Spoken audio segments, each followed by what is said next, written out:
क्या आपने कभी सोचा है कि नंबर्स यानी कि अंकों की भी अपनी एक जुबान हो सकती है?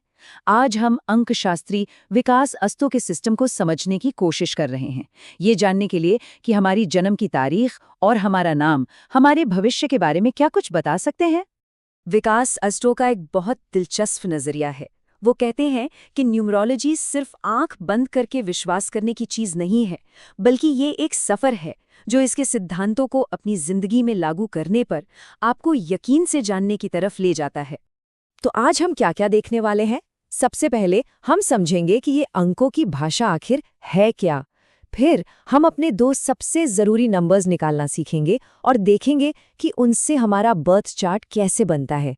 इसके बाद हम नाम की शक्ति को जानेंगे और आखिर में साल 2026 के लिए एक पूर्वानुमान पर भी नजर डालेंगे। तो चलिए सबसे पहले और सबसे बेसिक सवाल से ही शुरू करते हैं। इस सिस्टम के हिसाब से अंक ज्योतिष यानी न्यूमरोलॉजी आखिर है क्या?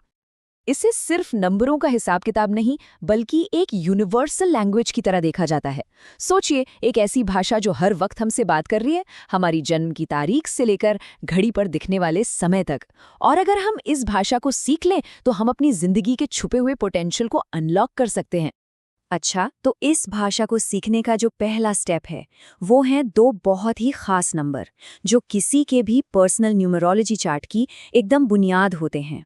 पहला नंबर है ड्राइवर नंबर। इसे ऐसे समझिए जैसे आपकी जिंदगी एक गाड़ी है और ये नंबर उस गाड़ी का ड्राइवर है। मतलब ये आपका बेसिक नेचर, आपकी पर्सनालिटी को दिखाता है।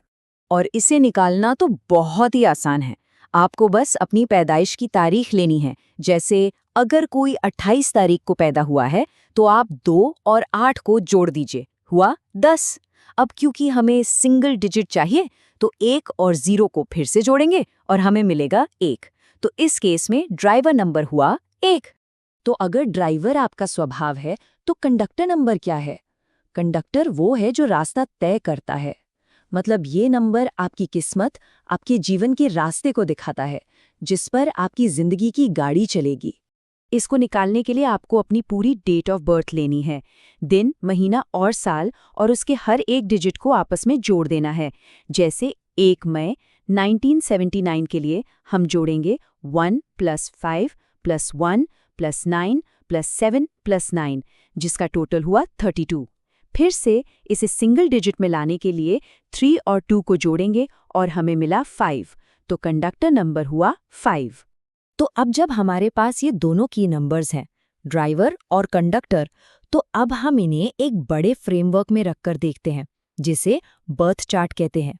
हर बर्थ चार्ट का आधार ये प्राचीन लो शू ग्रिड होता है। इसे आप एक तरह का फिक्स्ड ब्लूप्रिंट या कॉस्मिक कैलकुलेटर समझ सकते हैं, जिसके हर खाने में एक नंबर पहले से ही तय है। इसी के ऊपर आपके नंबर्स को रखकर विश्लेषण किया जाता है।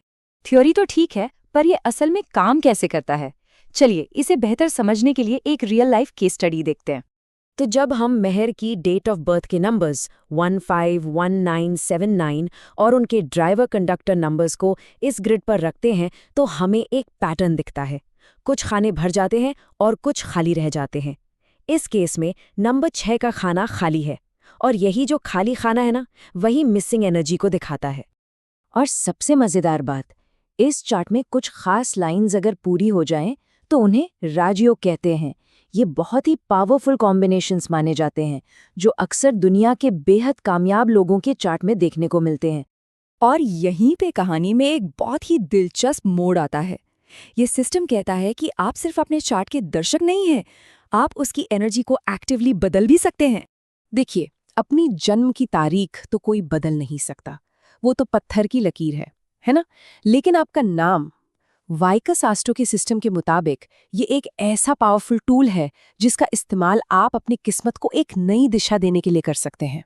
तो मकसद ये होता है कि आपके नाम की स्पेलिंग का जो टोटल नंबर है वो इन 4 गोल्डन नंबर्स में से किसी एक पर आ जाए। चाइल्डियन न्यूमरोलॉजी में हर अक्षर के लिए एक नंबर तय है। आपके नाम के सभी अक्षरों के नंबर को जोड़कर ये टोटल निकाला जाता है। तो मेहर के केस में क्या किया गया?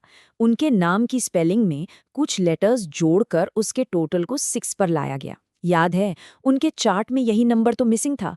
ऐसा माना जाता है कि इससे उन्हें शुक्र ग्रह की एनर्जी मिली, जो लग्जरी, रिश्ते और ग्लैमर से जुड़ी है। चलिए, अब इन सब प्रिंसिपल्स को यूज करके थोड़ा भविष्य में झांकते हैं और देखते हैं कि आने वाले साल 2026 के लिए क्या भविष्यवाणियां की जा रही हैं। साल 2026, अगर आप इसके डिजिट्स को जोड़ें 2 + 0 + 2 + 6 तो बनता है 10 और फिर 1, और नंबर 1 होता है सूर्य का। मतलब ये साल पूरी दुनिया के लिए लीडरशिप, पावर और एक नई शुरुआत का संकेत दे रहा है। तो आपके ड्राइवर नंबर के हिसाब से 2026 कैसा रहेगा? यहाँ एक छोटा सा फाइनेंशियल आउटलुक है। आप देख सकते हैं कि नंबर 8 वालों को थोड़ा सावधान रहने की सलाह है, खासकर सेहत और पैसों के मामले में। वहीं 1, 5, 6 और 9 वालों के लिए ये साल जबरदस्त रहने वाला है। तो आखिर में वेकाज़ एस्ट्रो का जो कोर मैसेज है वो यही है कि हमारा बर्थ चार्ट हमें एक स्टार्टिंग पॉइंट जरूर देता है, लेकिन हम जो जिंदगी बनाते हैं वो हमारे चुनाव और हमारी कोशिशों का नतीजा होती है। ये हमें एक बहुत गहरे सवाल पर लाकर छोड़ देता है। हमारी जन्मतिथि तो फिक्स्ड है, पर हमारा नाम नहीं। तो क्या किस्मत एक ऐसा कोड है जो हमें दे दिया गया है, या फिर ये एक ऐसा कोड है जिसे हम खुद दोबारा लिखने का विकल्प चुन सकते हैं?